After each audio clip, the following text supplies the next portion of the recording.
यह वीडियो देखिए, अपने आप में बहुत कुछ बोल रहा है। यानी कि रणदीप सिंह सुरजेवाला, किरण चौधरी और कुमारी सैलजा एक मंच पर है। इसमें हैरानी की बात नहीं होनी चाहिए। फिर भी इस पर चर्चा इसलिए उठ रही है कि ये तीनों किसी न किसी स्तर पर पूर्व सीएम भूपेंद्र सिंह हुड्डा के सताए हुए हैं। वह चाहे चौधरी रणदीप सिंह सुरजेवाला हो, कुमारी सैलजा हो या फिर किरण चौधरी।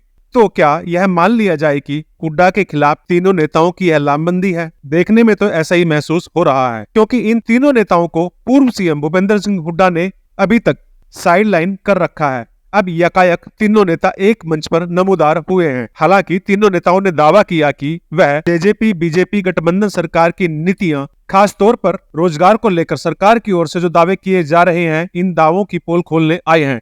कुमारी सैलजा ने कहा, सीईटी के पेपर के लिए 11,22,000 युवाओं ने फार्म भरे। कौशल रोजगार निगम में कच्ची नौकरी के लिए लाखों युवाओं ने अप्लाई किया, लेकिन हरियाणा में न कच्ची नौकरी है न पक्की नौकरी। लेकिन क्या कारण है कि हमारे राज्य में हमारा युवा एक सेकेंड क्लास सिटीजन बनकर रह गया। आज के दिन अगर हम बात करें तो हरियाणा अब किस चीज का बना है? ना एग्रीकल्चर में, ना आईटी में, ना किसी चीज में। हमारा राज्य अगर अब बना है तो बेरोजगारी।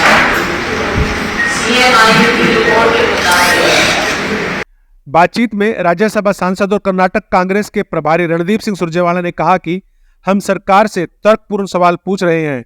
हरियाणा में पद खाली हैं, भरे नहीं जा रहे। जो भर्ती होते हैं वो कोर्ट के पचड़े में डाल दी जाती है। हरियाणा में दूसरे राज्यों के लोगों को नौकरी दी जा रही है। साथी एक कोने से दूसरे कोने तक भारतीय राष्ट्रीय कांग्रेस और हरियाणा प्रदेश कांग्रेस के सब साथी हवाई भाजपा जजपा सरकार से ठोस बेरोजगारी और युवाओं के मुद्दों पर तर्कपूर्ण सवाल पूछने के लिए आपके बीच में उपस्थित हैं। 4 पहलू उसके हम आपके समक्ष रख रहे हैं। एक पहलू शैलजा जी ने उसकी शुरुआत की कि बेरोजगारी की हरियाणा में स्थिति क्या है, और उस बेरोजगारी का एक बड़ा पहलू है कॉमन एलिजिबिलिटी टेस्ट, जिसको हमने कॉमन एक्सप्लॉयटेशन टेस्ट की संज्ञा दी है। तीसरा पहलू है जिसकी व्याख्या किरण जी करेंगी, वो है कि किस प्रकार से पद रिक्त पड़े हैं या वापस ले लिए गए या फिर अदालत के पचड़े में डाल दिए गए। पोर्टल खोलेंगे, 10 बार तो पहले खोल चुके, तो ये रिजल्ट फाइनल कब होगा? छठा पहलू, सीईटी के प्रश्नों के जवाब ही गलत थे। आपको यह मालूम है कि आंसर की रिलीज की जाती है एचपीएससी के द्वारा भी, एचएसएससी के द्वारा भी, और कोई विद्यार्थी, कोई भी उम्मीदवार जो है वो 100 रुपया प्रति प्रश्न, इतने पैसे लेते हैं। जमा कराओ तो फिर आंसर की पर ऑब्जेक्शन दो। अब वो कह रहे हैं हमने आंसर की के ऑब्जेक्शंस का कोई फैसला ही नहीं किया। तो साहब, जब आप गलत सवालों के गलत जवाब पर सीईटी ले रहे हैं तो उसके रिजल्ट के मायने क्या हैं?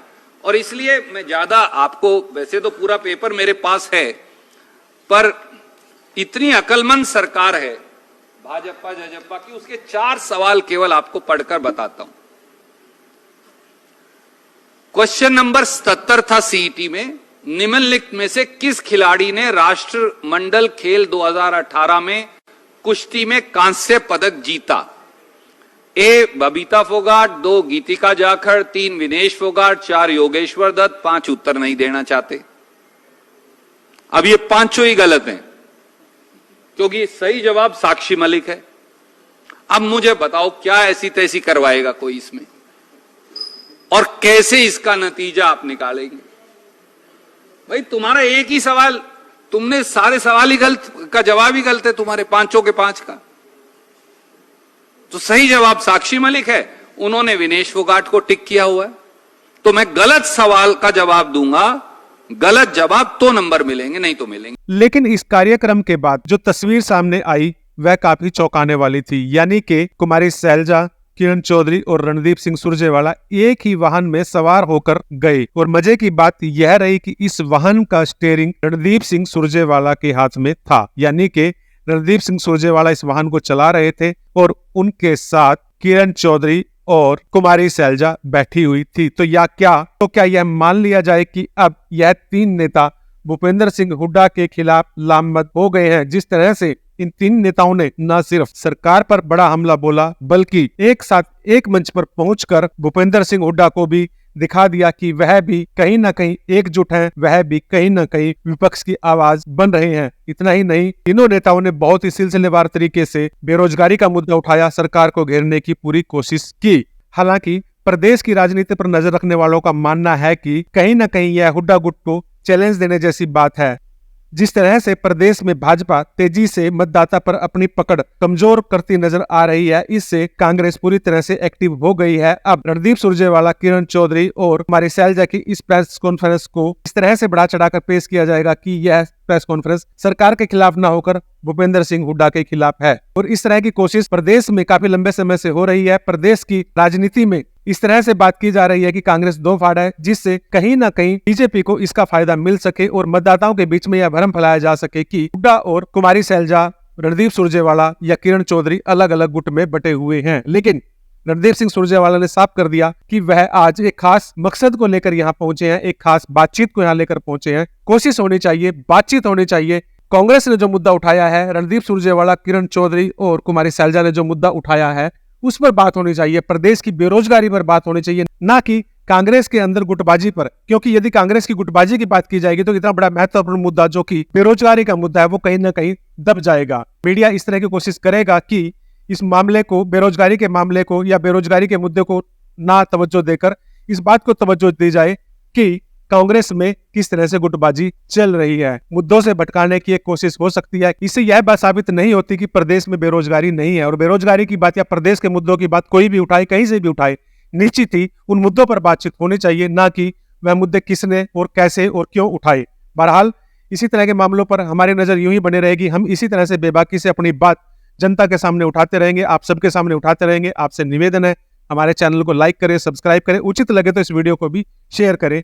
धन्यवाद। जय हिंद।